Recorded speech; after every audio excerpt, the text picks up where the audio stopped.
Irmãos, bom dia. Nós vamos tratar de um assunto muito especial nessa manhã. O tema da nossa lição é bode expiatório. Mas antes disso é importante a gente lembrar que antes dessa expressão ser usada biblicamente, vamos voltar um pouquinho no tempo e nos lembrar por que Deus necessitou então tratar desse tema na sua palavra. Particularmente, nós vamos ver sobre o dia da expiação. Lembramos que a ira de Deus ela era contra nós, não é? Então, nós pecamos contra o Senhor, nós nascemos em pecado, como Davi disse no seu salmo: eu sou um pecador, eu nasci em pecado e em pecado me concebeu minha mãe. Então nós somos pecadores por herança e também pelos nossos atos e pensamentos. Diante disso, nós nos tornamos alvos da ira de Deus, não é?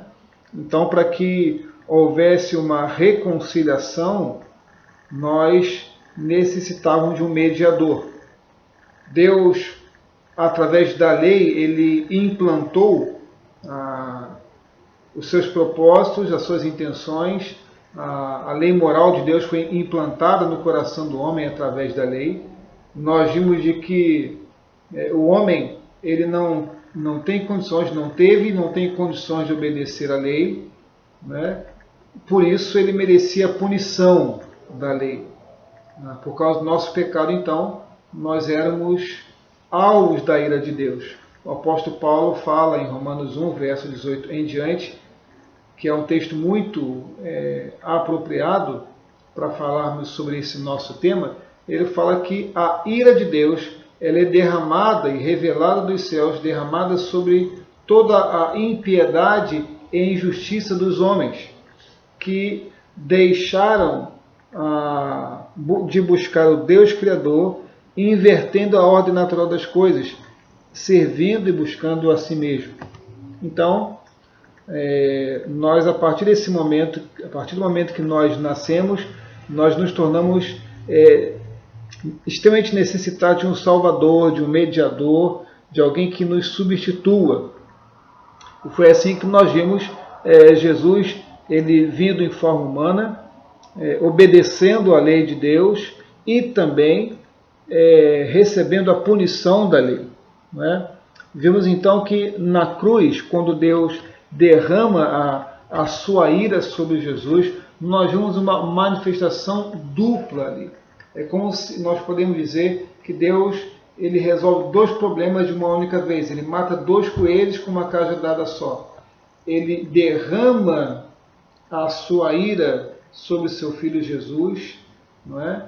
E ele aplaca a sua ira sobre ele quando Jesus nos substitui na cruz, levando sobre si o nosso pecado, e ao mesmo tempo ele está manifestando o seu amor por nós, não é? Então há uma dupla ação de Deus ali, ao derramar a sua ira sobre Jesus e também manifestando seu amor quando ele morre no lugar de pecadores. Bom, hoje então nós vamos estudar sobre esse tema, bode expiatório. Talvez você já tenha ouvido essa expressão: fulano de tal está servindo como bode expiatório. O sentido figurado dessa expressão é alguém que é escolhido para levar a culpa de um crime, de uma calamidade, sozinho. É alguém que é escolhido particularmente para assumir a culpa de outras pessoas também, mas ela vai cumprir com a pena sozinho. Eu assisti um filme algum tempo atrás chamado 7 Anos. Eram 4 empresários que estavam roubando o governo federal e desviando o dinheiro para paraísos fiscais, e eles foram descobertos. Então aqueles 4 sócios, eles consultaram seus advogados e viram que por causa daquele crime a prisão era de 7 anos. Então eles se reuniram e avaliaram a importância e o papel de cada um na empresa e qual deles, então, eles iriam escolher dentre eles qual dos 4 sócios queriam assumir toda a culpa. E logicamente que o filme gira em torno dessa trama, então, né, onde há uma tensão muito grande e eles escolhem, então, dentre os 4, um que serviria então como bode expiatório, que seria preso por 7 anos no lugar de todos. Ele assumiria a culpa diante do governo no lugar dos demais. E aí o filme, depois de tanta tensão, termina com uma advogada dizendo que houve uma mudança, que o governo deixou de investigar aquela situação e ninguém mais seria preso. Mas a ideia então é exatamente essa. 4 sócios, todos eles culpados porque desviaram dinheiro do governo, né? E um deles pagaria, e o nome do filme corresponde ao tempo de prisão, um deles serviria como bode expiatório, pagaria o seu tempo na prisão no lugar dos demais, né? Então, no sentido figurado, esse filme nos clareia bastante a mente. Quando nós pensamos desse termo na palavra, a Bíblia ela fala particularmente em Levítico, capítulo 16, usa através de um sistema sacrificial, e esse sacrifício ele aponta para Cristo. Essa expressão, esse dia da expiação, é chamado particularmente em hebraico e pelos judeus, Yom Kippur, é o dia da expiação. Então, quero convidar você depois a ler essa passagem, todo o capítulo 16 de Levítico, e eu quero já de novo lembrar aos irmãos, nós vamos em breve nos voltarmos a reunir, estamos orando por isso, e nós vamos então pregar no livro de Hebreus. E Levítico é um livro parceiro de Hebreus, né? Então, Levítico 16 o dia da expiação, um dia importantíssimo para os judeus, não é? É uma festa, uma das 3 mais importantes festas para os judeus, e nesse dia, dia da expiação, que acontece uma vez por ano até hoje, o sacerdote, e falando do contexto de Levítico 16, o sacerdote ele deveria levar um cordeiro para sacrificar primeiramente pelos seus pecados pessoais, da sua família, e deveria levar também 2 bodes.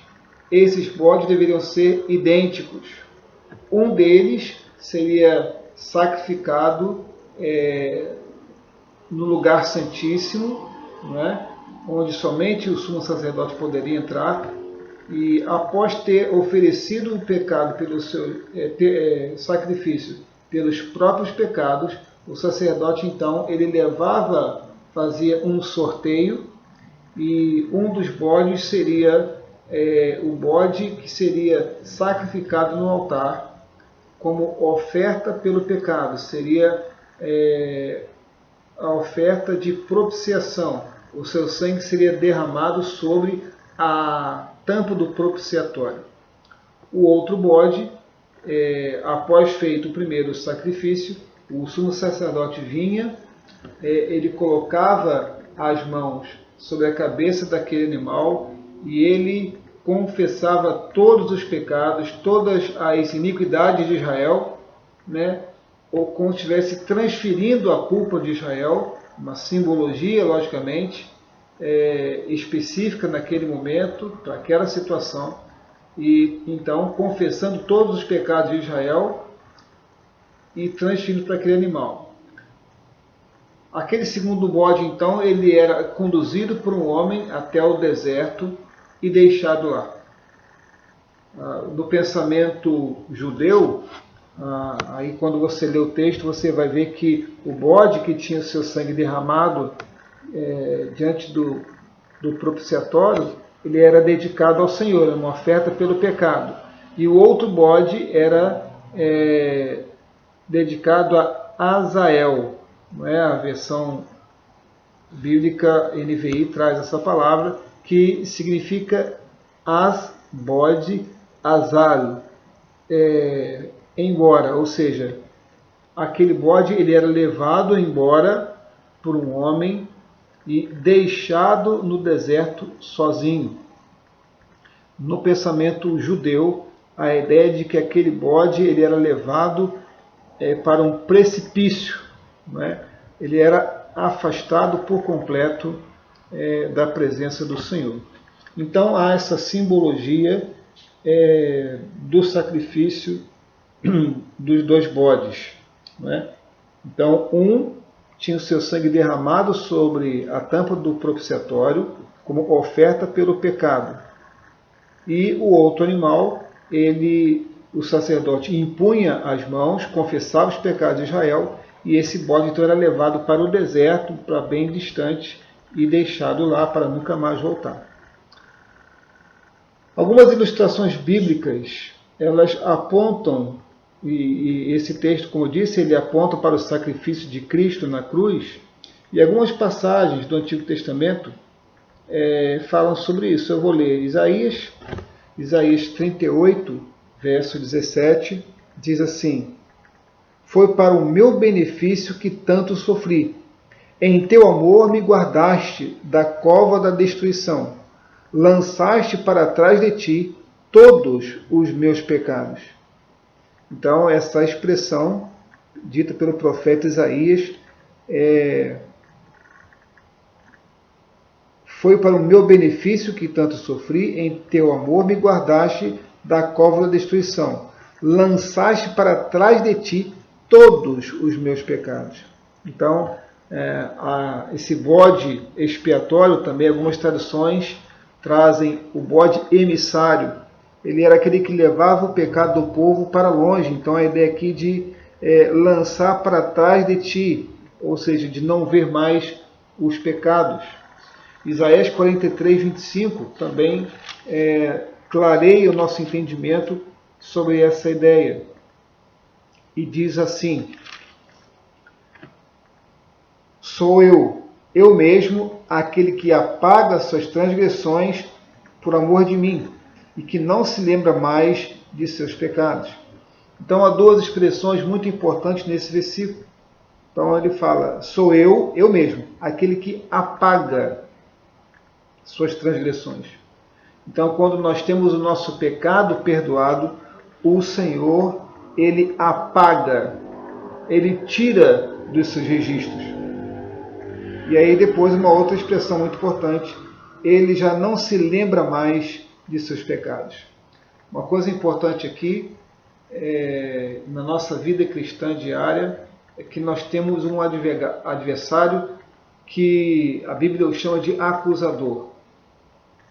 E quando eu e você pecamos, nós temos acesso a Deus, mediante a Cristo, nós podemos orar ao Pai, confessarmos nossos pecados, pedimos perdão a Deus e Ele nos perdoa, por causa da obra de Cristo na cruz.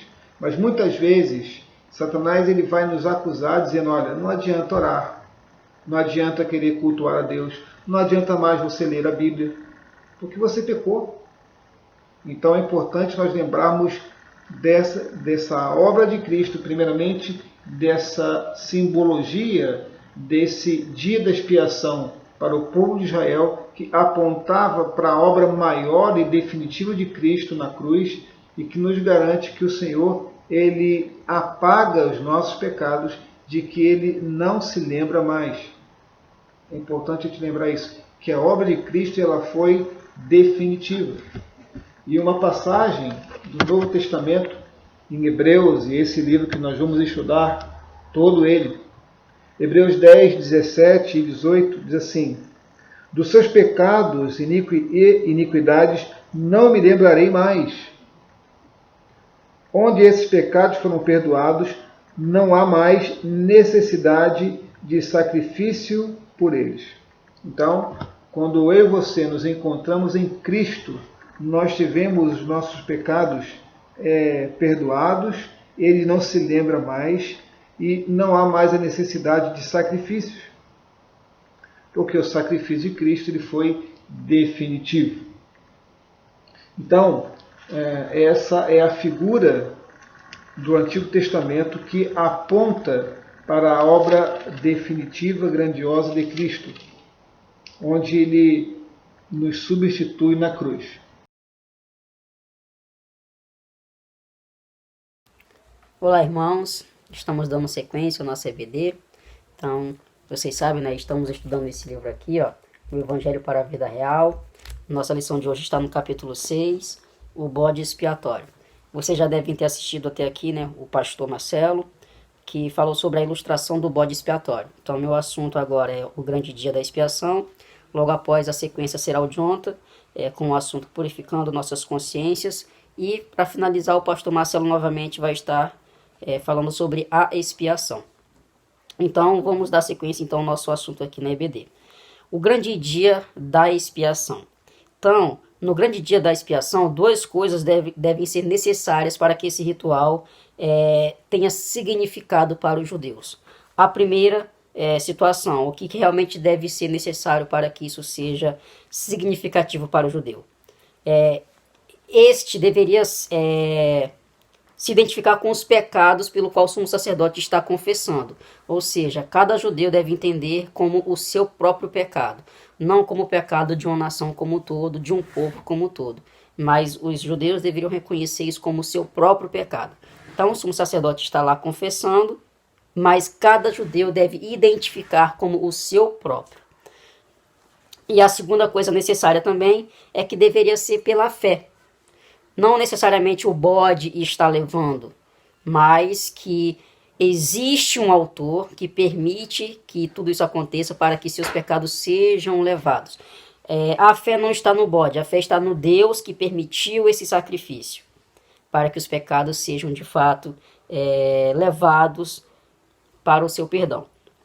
Bom, a fim de se beneficiar subjetivamente do trabalho do sumo sacerdote, o indivíduo israelita tinha que exercer tanto arrependimento quanto fé. Então existe o arrependimento do pecado, entender que aquele pecado levado, aquele pecado confessado pelo sumo sacerdote é seu, e também pela fé que foi levado pelo bode. Não que o bode tenha levado, mas que Deus permitiu que acontecesse a expiação para que seus pecados fossem levados como um simbolismo, tá? Pela expiação. Bom, fé nesse caso é crer no testemunho de Deus, que seus pecados foram transferidos para o bode e que a culpa deles já não mais pairava sobre a sua cabeça. Então, o bode por si só não tem poder para levar os pecados, mas Deus é que leva, como simbolismo, através do bode que foi levado para o deserto. Bom, nós temos então esse simbolismo da expiação, esse simbolismo do grande dia, e nós temos a esperança do grande dia também, que já aconteceu quando o nosso sumo sacerdote, o nosso Senhor Salvador Jesus Cristo, participou também da expiação. Então, a realidade, né, vemos Jesus não só como aquele que propiciou a ira de Deus, simbolizado pelo sacrifício do primeiro bode, mas também como aquele que removeu os nossos pecados da presença de Deus, simbolizado pelo segundo bode levado para o deserto. Então, o pastor falou na ilustração anterior, né, sobre o simbolismo do bode. Então, nós temos aquele bode que é o sacrificado e o bode que é levado. Então, Jesus simboliza tanto aquele que morreu, quanto aquele que levou os nossos pecados. Então, hoje nós estamos libertos, nós não temos mais o pecado pairando sobre nossa cabeça. Jesus levou. Então, as mesmas atitudes, arrependimento e fé, são necessárias para nós hoje. Assim como o judeu deveria entender que no sacrifício, na expiação, eles deveriam reconhecer que seus pecados estavam sendo levados, assim como eles deveriam reconhecer que não só o sacerdote que estava apresentando aquele pecado para um povo, mas o pecado de cada um individualmente, e depois reconhecer pela fé que foram levados seus pecados pelo bode. Hoje, em Jesus Cristo, nós devemos também reconhecer que houve o sacrifício pelos nossos pecados e que nossos pecados foram levados também por Jesus na cruz. Então nós temos que entender que assim como o simbolismo judaico, eles precisavam de arrependimento e fé, nós também precisamos nos arrepender dos nossos pecados e reconhecer também que pela fé nós fomos sarados, fomos curados, nossos pecados foram lavados pelo sangue de Cristo na cruz. Bom, isso não significa que, que se confessarmos cada pecado individual, reconhecemos a nós mesmos como pecadores diante de um Deus santo e que confrontamos os pecados específicos dos quais estamos conscientes. Mas não devemos exercer arrependimento e fé somente ao virmos Cristo. Em vez disso, essas duas atitudes sinceras devem caracterizar nossas vidas a cada dia. Então, diariamente nós devemos confessar nossos pecados, diariamente nós devemos ter fé em Jesus Cristo como nosso Salvador, para que de fato a cada dia nós possamos entender quem nós somos, quem nós éramos, na verdade, quem nós somos hoje em Cristo Jesus. Éramos pecadores miseráveis e agora somos pecadores regenerados em Jesus Cristo. Objetivamente, nossos pecados foram lançados fora, ou seja, eles foram completamente removidos, colocados para trás nas costas de Deus, apagados, não mais lembrados e lançados nas profundezas do mar. Subjetivamente, porém, temos que crer no testemunho de Deus, de que eles realmente foram postos de lado. Devemos crer que, assim como o bode expiatório do Antigo Testamento simbolicamente carregou os pecados dos judeus da presença de Deus, também Jesus levou de fato os nossos pecados. Irmãos, isso significa que quando nós pecamos, nós nos arrependemos, entendemos que nossos pecados foram levados e que isso foi apagado. Não existe mais, após o perdão, não existe mais o pecado escrito ali. Após o perdão, foi apagada a dívida. Jesus já levou. Jesus já pagou pela dívida. Acabou. Vamos pensar um pouquinho. Aqueles mais antigos, né? Estou até revelando minha idade. Mas aqueles mais antigos lembram de que nos comércios a gente comprava fiado. E aí a gente comprava no nome, né? Chegava lá na banca do seu Zé, eu queria levar tal coisa, mas eu tô sem dinheiro agora, só vou receber pagamento em tal dia. Seu Zé ia lá na cadernetinha, colocava o nosso nome lá e ficava registrado nossa dívida com o comerciante. E a gente ia para casa, usufruía daquilo que foi comprado e etc. Bom, no dia que a gente recebe aquela grana, a gente vai lá no seu Zé de novo. Seu Zé, agora eu recebi o dinheiro, eu quero acertar minha dívida. O seu Zé, ele riscava, o seu Zé apagava, aquilo não ia mais para nossa conta, estava registrado que a dívida foi paga. Então vamos lembrar hoje, onde Jesus Cristo, assim como os bodes simbólicos no Antigo Testamento, Jesus Cristo agora também, ele já pagou. Jesus então pagou. Jesus pagou nossa dívida, Jesus quitou, então não existe mais aquele pecado, porque quem nos faz lembrar do pecado é Satanás, para que a gente fique triste, para que a gente se sinta culpado. Mas lembrem-se, nosso pecado já foi levado. Então, no grande dia da expiação, tanto no simbolismo aos judeus, quanto hoje em Cristo Jesus, primeiro, temos que reconhecer que a expiação é pelos nossos pecados individuais e não pelo povo como um todo, e pela fé entendemos que nossos pecados foram levados. Então nós estamos agora libertos do nosso pecado, tá? Então fiquem agora na sequência com o Jonathan e que os irmãos fiquem com Deus. Até breve.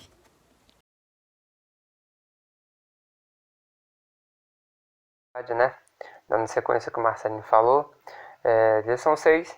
O Evangelho para a vida real. Vamos falar agora sobre purificando nossas consciências.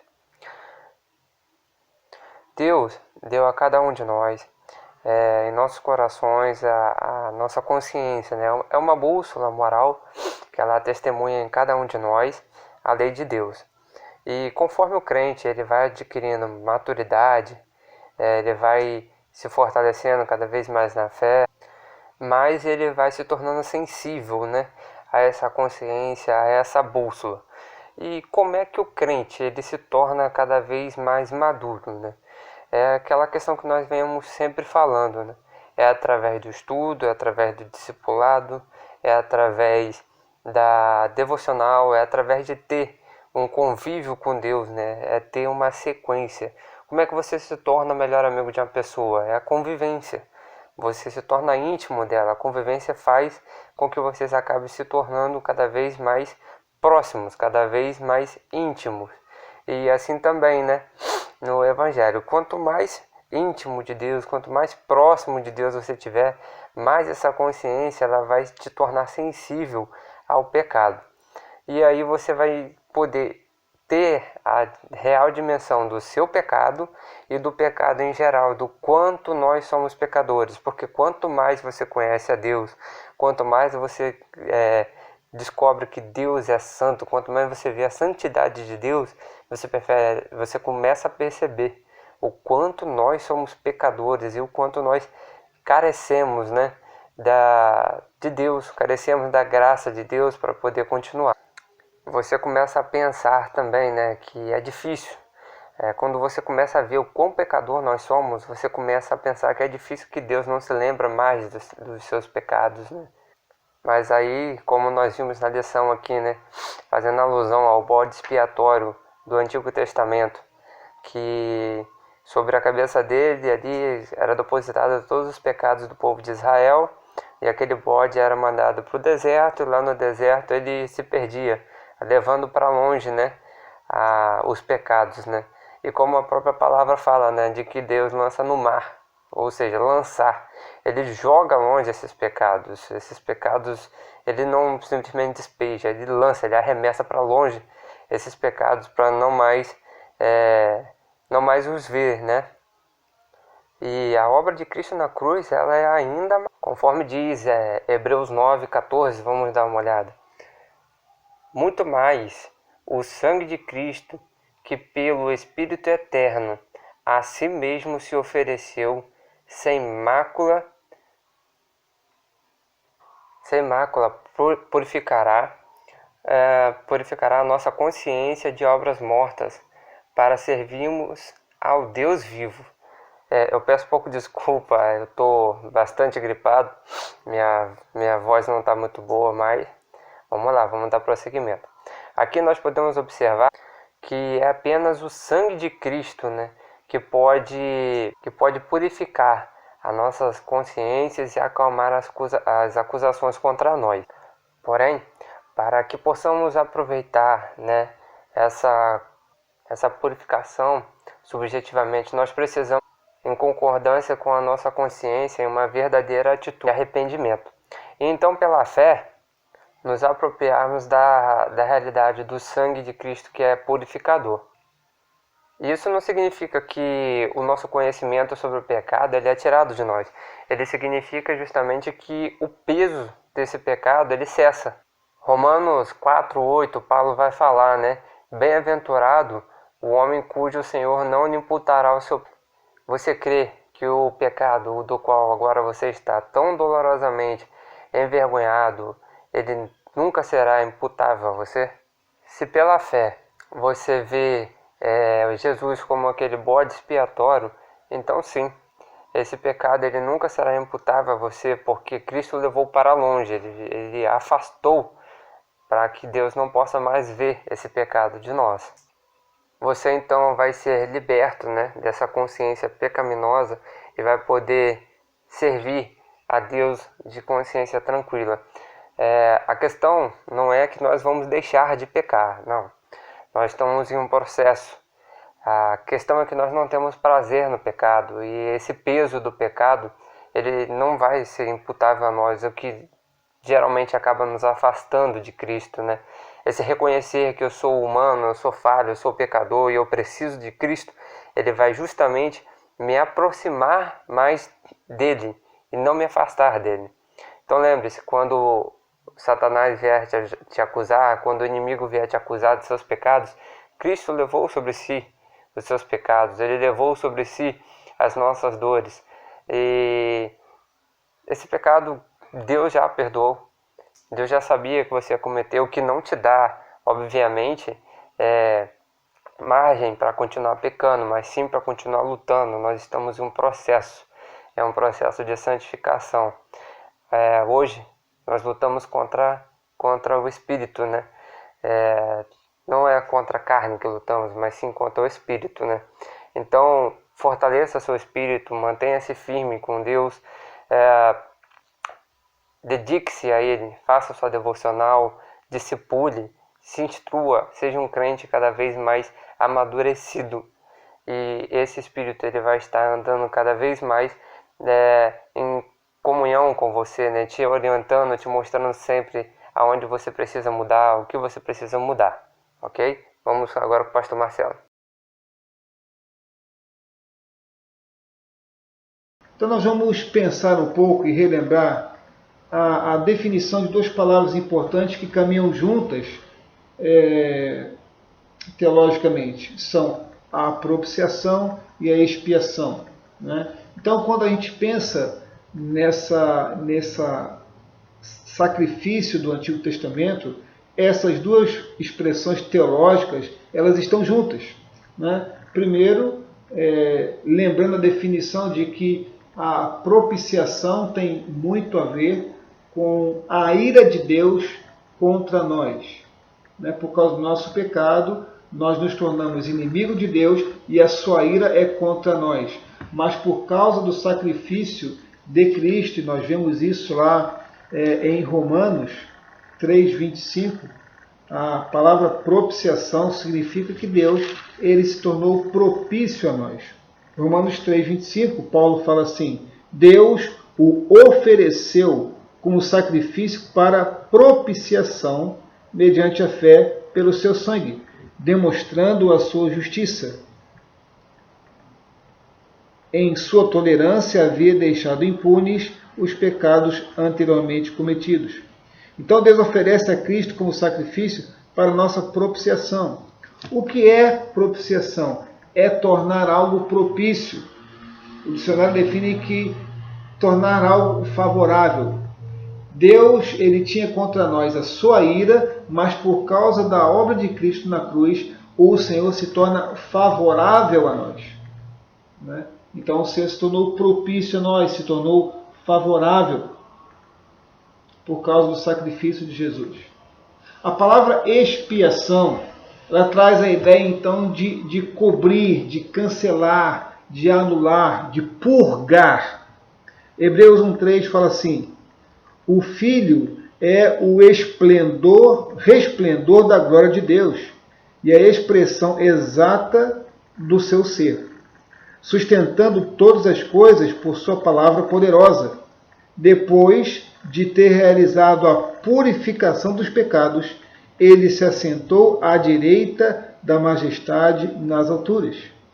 Depois de ter realizado a purificação dos pecados. Então, é interessante usar aqui essa palavra purgar para expiação, porque não é eu e você, depois de mortos, que nós vamos para o purgatório para nos purificar dos nossos pecados. Cristo já o fez. E é isso que o autor aos Hebreus está dizendo aqui. Depois de ter realizado a purificação dos pecados, de todos os pecados, ele se assentou à direita da majestade nas alturas. Então, meus irmãos, o que nós temos aqui? Nós temos uma figura do Antigo Testamento, que é o Yom Kippur, o dia da expiação, o dia de sacrifício pelo pecado, né? E onde o sacerdote, primeiramente, ele entrega um pecado, ele entrega um sacrifício pelos seus pecados pessoais, e depois então ele vai entregar pelos pecados da nação. Para isso ele usa 2 bodes idênticos. Faz um sorteio, um dos bodes vai ser dedicado ao Senhor, ele vai ser morto e o seu sangue derramado sobre a tampa do propiciatório. Lembrando aquela palavra que diz de que sem derramamento de sangue não há remissão de pecados. Então aquele bode ele é dedicado ao Senhor, o seu sangue derramado no altar, significa então o sacrifício da propiciação, onde por causa do sangue daquele animal, Deus se torna propício ao povo, favorável ao povo, perdoa. E o outro animal, o sacerdote depois impõe a mão sobre a sua cabeça, confessa todos os pecados de Israel e aquele animal então é conduzido para bem longe do deserto, onde nunca mais volta. A ideia então de remoção, de cancelamento, de anulação de Deus, então se esquecendo dos nossos pecados. Meus irmãos, diante disso, a pergunta é: você compreende no seu coração, na sua mente, essa grande obra de Cristo como uma verdade para a sua vida? Você desfruta desse benefício, dessa obra completa de Jesus? Nós não temos que sacrificar animais, nós não temos que pagar promessas, nós não temos que fazer nada, porque o Senhor já fez tudo.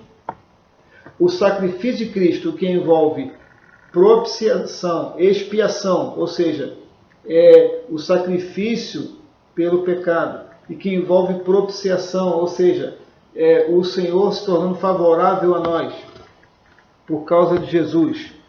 A ira de Deus derramada sobre Cristo e o seu amor revelado na cruz. Você desfruta dessa verdade bíblica? Você tem vivido com essa bênção de Deus sem culpa? Você tem entendido aquela palavra de Paulo em Romanos 8, que nenhuma condenação há para os que estão em Cristo Jesus, por causa dessa obra de Cristo perfeita, definitiva, de uma vez por todas? Nenhuma condenação há para os que estão em Cristo. Nenhuma. Porque a obra foi completa. No Antigo Testamento, Israel precisava fazer esse sacrifício uma vez por ano. Mas agora, em Cristo, como João Batista disse, eis o Cordeiro de Deus que tira o pecado do mundo. Não há mais necessidade de sacrifício. Não há mais necessidade de nós nos sujeitarmos e aceitarmos as acusações do nosso inimigo. A grande pergunta então para nós é: nós não somente podemos e devemos desfrutar do benefício da obra perfeita e completa de Cristo na cruz, mas também aceitá-la diariamente na nossa vida ao nos aproximarmos de Deus. Estamos em uma quarentena, e aqui uma palavra de advertência também. Estamos impedidos de cultuar a Deus juntos, de estarmos na presença de Deus juntos.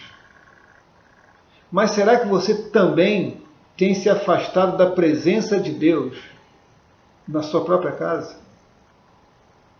Entenda que a obra de Cristo completa na cruz, expiação. O alvo da expiação era o pecado.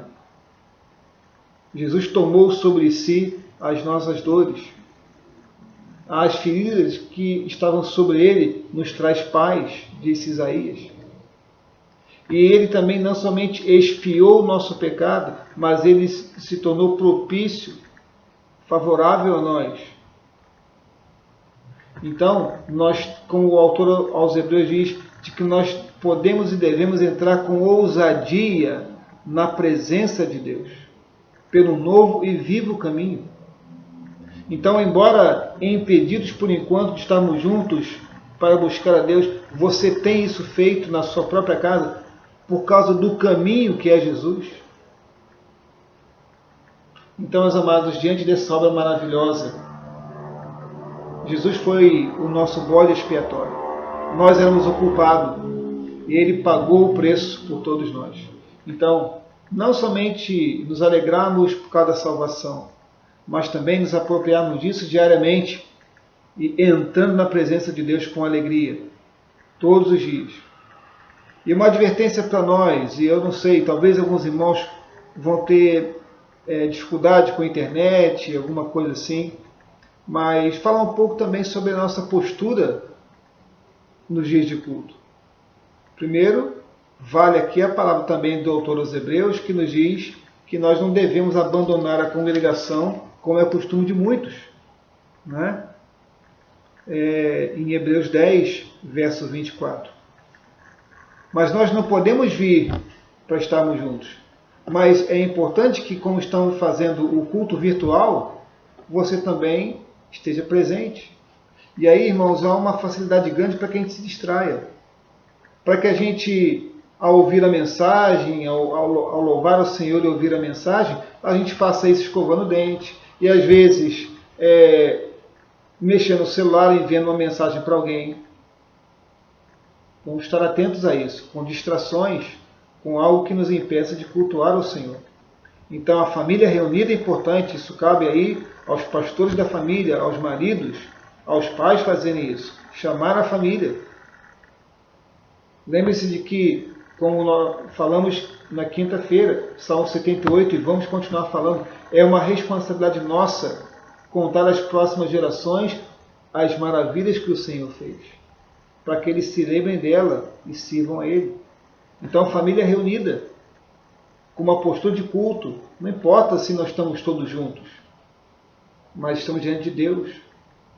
Então, meus queridos, que Deus nos abençoe, que essa lição possa enriquecer nossa mente e também o nosso coração, e sejamos fiéis a Deus, quer estando juntos ou separados. Que o Senhor nos abençoe. Amém.